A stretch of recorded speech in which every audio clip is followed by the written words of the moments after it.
public school teachers, that they must sign a signature in the election results attesting the accuracy and authentication of the election results. Kaya nga, that same function is now being equated under the automated environment by a digital signature. Now, in this case, binigyan mo ng authority yung Smartmatic to be the one representing on behalf of the BI, which is unconstitutional. Hindi dapat naman ang Smartmatic ang mag-ano. But that is what COMELEC did. Precisely what the COMELEC Resolution 8796 was saying. Parang ang nangyari, yung tabulation, ibinigay na lang sa Smartmatic. Exacto mundo. That's what. But they will say, no, it's not the case. But how can they say not the case when actually hindi lang pwedeng patunayan sino mismong election officer ang pumirma niya, sino mismong BI chairman ang pumirma niya. In other words, wala nang traceability ang mga tabulation. It cannot be verified. In fact, the law says the official results are the transmitted digitally signed results from the precincts. So yung ginamit ng Senate at saka ng Congress na canvassing, the certificates of canvass, did not come from this because there are no digital signatures coming from the precincts to the municipalities and cities to the Senate and to the Congress. May matanong ko naman sa inyo, kung yung dating COMELEC, kasi marami nang napalitan doon ng mga commissioner, no? Ay merong baltik sa utak. Meron na ilang mga bagong tao dyan, although the chairman is still not yet been confirmed by the Congress. Sabihin mo sa akin, pinagpapatuloy lang nila yung ginawa nung nakaraan? Yes. Abay, ang kakapal naman nila. Hindi, kaya nga, okay. Because on this, the Philippine Communist Society filed a case against certain personalities, not the institution, but a certain personalities within COMELEC, within the Advisory Council, and within Smartmatic for grave abuse of discretion, which is more of a criminal and administrative charges, with the Ombudsman on June 29, 2010. Oh, ano nangyari sa kaso? We have not been called upon. There's no hearing if it's done. So up to now, it's in limbo. Natutulog sa Ombudsman? Apparently, that's how it appears to be. Yes. Maybe it's a casualty of the fact na siguro napakadaming kasong pinafile ngayon sa Ombudsman. Let's look at the circumstances that have occurred right after June 30, when the President Noynoy Aquino was proclaimed and inaugurated. Immediately, the first marching order was to go about in charge against the previous administration. And the one supposed to be overseeing that is the Office of the Ombudsman. But they had to get the chairman out. And they were so busy trying to do that until finally the former head of the Ombudsman resigned. And now, si Merceditas Gutierrez. Yes, and then comes a new head, but this head is being appointed by the new administration. Would they look into this case and find out that the result of that was done before would comes short of saying the election results is not accurate. The election results were not authenticated. The Philippine Society's position, we stop there. What the implication of that, whether there will be a nullification of the proclamation, that is not our territory. We leave that to the constitutionalists and whoever legal minds can use that testimony. Merong nag-text na sa atin, maaga pa, no? Sabi nga dito, from, what's his name? Efren Vallejo of Cagayan Valley, 0915-901-13619. I am skeptic about computerized election. I was a witness of fraud in the last election. It can be done again next election. There should be more security set up within the machine itself. Okay. Somebody also was telling me na you can put something in the software that will change the tally, and after the tally is changed, that bug will disappear.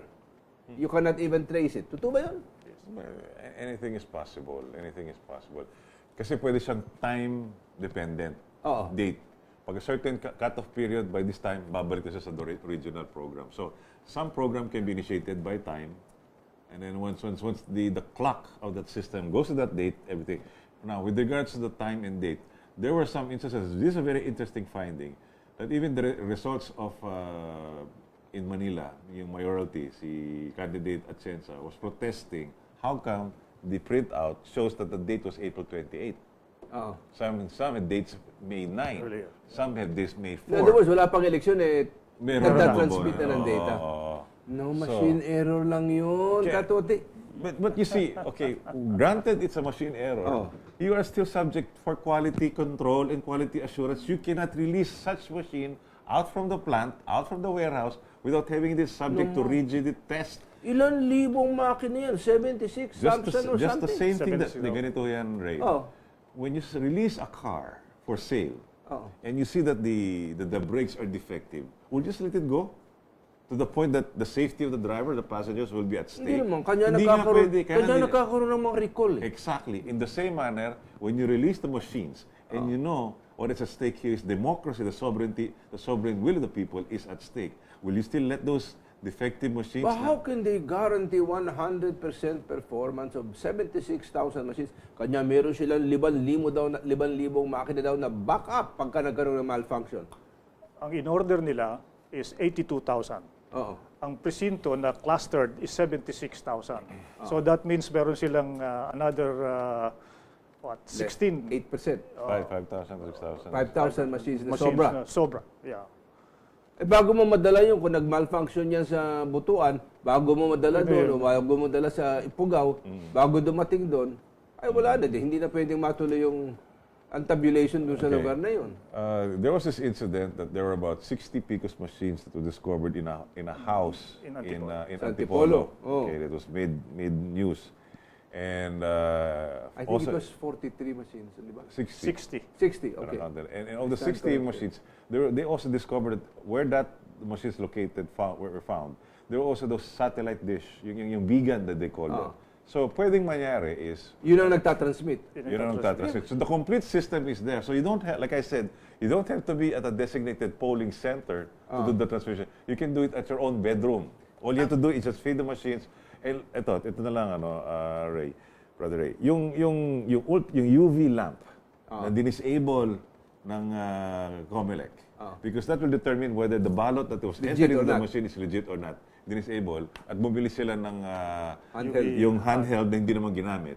So, if I were using a fake ballot, I can make that ballot run many times. All I need is paulit-ulit. I can have 10 of that and capture it on that CF card and transmit, and the result will be like what I want it to be without using a ballot box. Nung na-discover nga daw yung mga makinang yan, maiinit, The machines were hot, so that means ginagamit. Wala namang ballot box.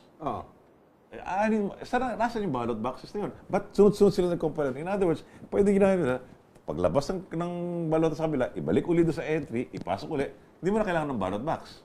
Kasi yung ballot box masyadong malaki. But hindi kasama yung ballot box. Ang kasama lang yung PCOS machine at yung vegan. Okay, bakit nila gustong bilhin ito?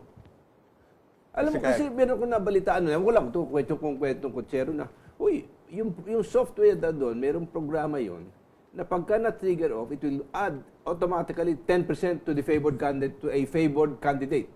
Which of course, pwede mo ibenta yan on a national level or even at the local level. Yeah. Paano ngayon yan? Yun ang sinasabi nga nila, yung sinasabi mong time-bound na after na-trigger yan, tapos magdi-disappear, hindi mo na makikita. Pwede mong magawa yan at any time. In fact, pag pinrogram mo yan, ito nga ang magandang finding nila Toti dun sa forensics ng 60 PCOS machines. Sa likuran ng makina, merong port na bukas. Nando doon yun, pero ang pagkakasabi ng Smartmatic doon sa original specifications na, walang port doon. Walang port. Pagkatapos, nung nakita sa Senado, merong port. Ano ibig sabihin nun? Pwede kang magpasok doon ng kahit na anong data.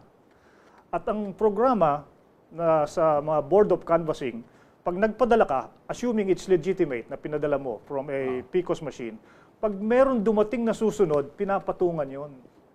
Pag pinatungan yon, kung ano yung huling dumating, yun yung tatanggapin nun at yun ang sasabihin na official result. Kasi walang digital signature.